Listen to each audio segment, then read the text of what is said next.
berduaan dengan Agil. Mana berduaan? Bentar, aku telepon dulu. Aku telepon suamiku. Mana Agil di luar? Silakan cek. Ada di dalam. Nggak ada. Ada. Nggak ada. Tak cek ya. Ya Allahu Akbar. Silakan cek. Aku nggak mau kalau bawa kamera. Taruh HP di rumah. Teman-teman ya. Dua-duanya pergi. Dua-duanya pergi. Agil sekarang ada di sini kan? Nggak ada. Tak cek ya. Cek. Silakan. Bawa Pak RT ke sini. Panggil Pak RT sekarang. Ngapain? Panggil sekarang. Kamu panggil Pak RT Ros. Ngapain? Mau ngapain sih kalian itu? Aku nggak pakai jilbab. Loh, gini yo. Nah, ini masuk pekarangan ya guys, masuk pekarangan. Loh, kamu Ini izinkan masuk tadi? pekarangan kapan? Nggak ada. Kamu izinkan? Nggak ada. Aku nggak izinkan. Kamu masuk Kamu pekarangan. sedang berduaan dengan Agil. Mana buktinya? Ayo tak lihat di dalam. Aku nggak pakai jilbab sana. Oke, kalau gitu tak tunggu di sini sampai Pak RT. Jangan datang. masuk pekarangan orang. Oke, nggak Jangan masuk pekarangan orang. Oke, tak tunggu di sini. Jangan Jual. masuk pekarangan orang. Tak tunggu di sini. Kamu sedang main sama Agil. Main sama Agil, kamu itu mau menjatuhkan aku, tapi caranya kayak gitu, salah. Kalau tunjukkan Agil nggak ada. Nuduh-nuduh orang aja. Panggil Pak RT sekarang. Panggilan. Sekarang panggil Pak RT. Ya. Kan kamu mau yang gerebek aku, ngapain kamu gerebek aku? Loh, memang Panggil Pak RT sekarang kalau berani. Jadi fitnah. Yo, jangan jadi fitnah ya, udah panggil Pak RT. Kalian berduaan loh, jangan. Panggil Pak RT, mana berduaan? Sendiri, panggilan pakai telepon. Loh, kamu yang mau gerebek aku kok? Jeng. Ini ya, ini mengunci Kamu ngapain? gerbang rumah Sahara, Ya, teman-teman. gembok. Ya, Supaya silakan. Agil tidak lari ya. Loh, kenapa kamu nyentuh kayak gitu, namanya persekusi loh. Ya nggak apa-apa. Persekusi itu namanya. Ya silakan. Oh, silakan. Laporkan, kan kamu Oke. bilang Agil di luar. kan? Oke, nih, kapan aku bilang? Loh, tadi Kapan aku bilang? Agil di luar apa di? Siapa yang di dalam? Kamu sebutin ini ya, biar ada buktinya. Kamu ngomong, aku tidak akan ngomong di video ini. Oke, yang ada di dalam Agil dan kamu. Yang kunci ini kamu ya, kamu sendiri ya? Ya, aku ini kuncinya tak tahu sini. Ya, taruh. Oke. Berarti kamu yang nyentuh rumahku ya? Iya. Oke. Oh, ini rumahmu ya, bukan Pak Yono ya? Alhamdulillah, berarti kamu dapat hadiah dari Pak Yono. Luar biasa. Luar biasa ini Kiai ini. Luar biasa. Luar biasa, luar biasa. Pak Yono menghadiahi kamu rumah ya? Pokoknya kamu ngomong aja, aku nggak ngomong. Nah, itu ngomong. Biasa ngasih roti kan? Ngasih Pak Profesor Widodo. Ngasih. Nah, ini penasarannya. Mas digembok. Digembok sama dia sendiri. Nah, itu kuncinya Pak. Ini ada buktinya, Mas. Itu kuncinya ngapunten. Orang ngapunten, orang perlu ngapunten. Orang salah ngapunten. Penyebab kenapa Bang Densu tidak menayangkan Sahara dengan kroni-kroninya Sopyan dan teman-temannya. Menurut asumsi Mama, ini masih asumsi ya, benar tidaknya kalian yang berpikir ya.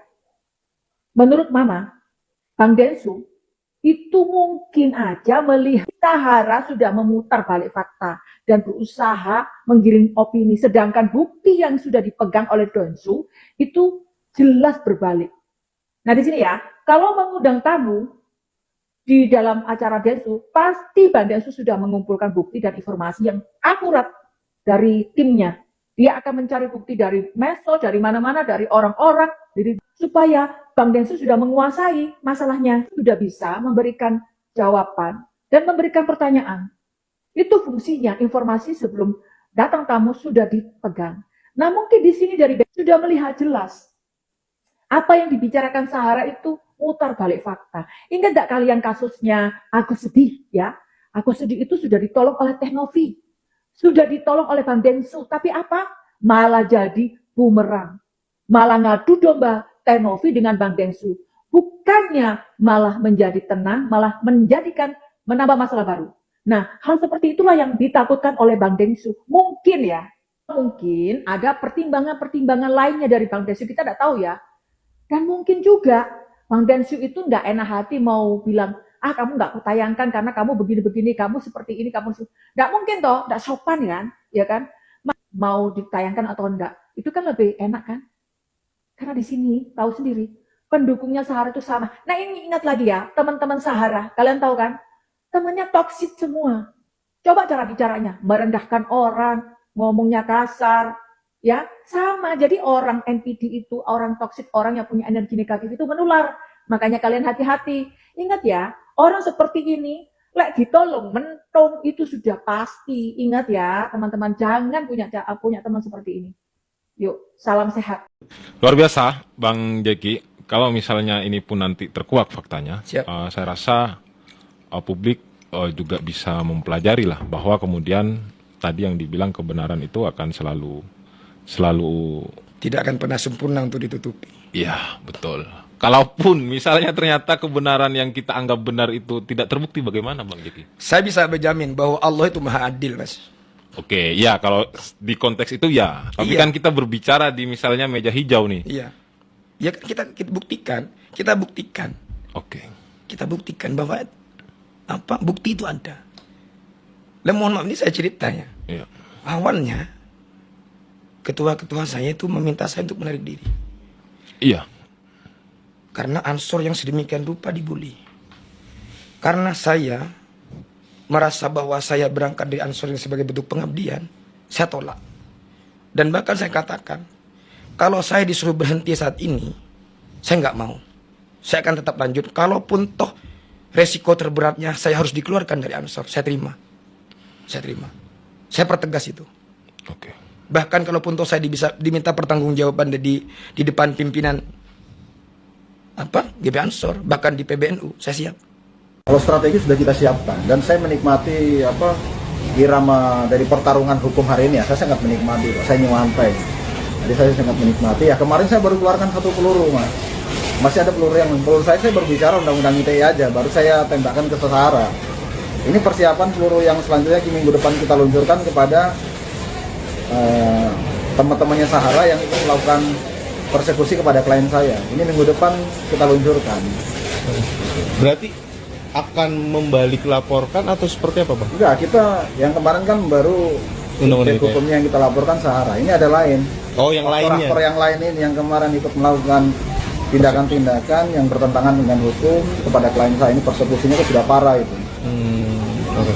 Bang, tapi Yaimin sendiri responnya mungkin seperti apa, Bang? Mengingat ya kemarin kan Yaimin juga bilang katanya ya proses hukum tetap berlanjut gitu.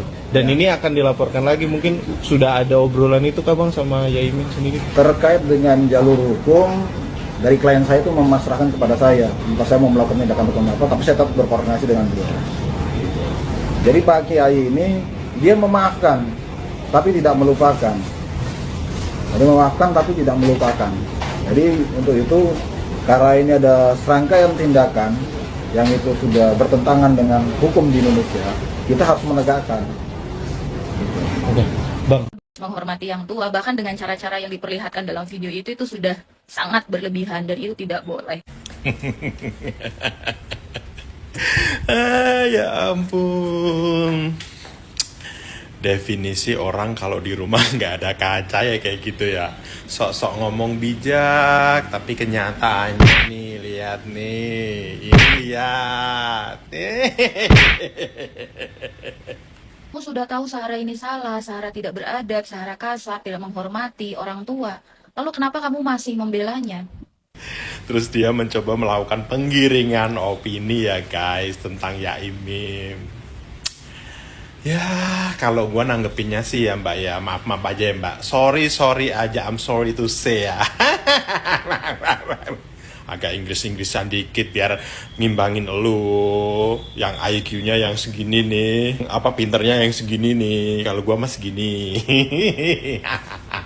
Ya kalau gue bilang sih, lu sama Suhara, sama Juminten ya 11, 12, 13. Udah sama aja kalian semua, ya.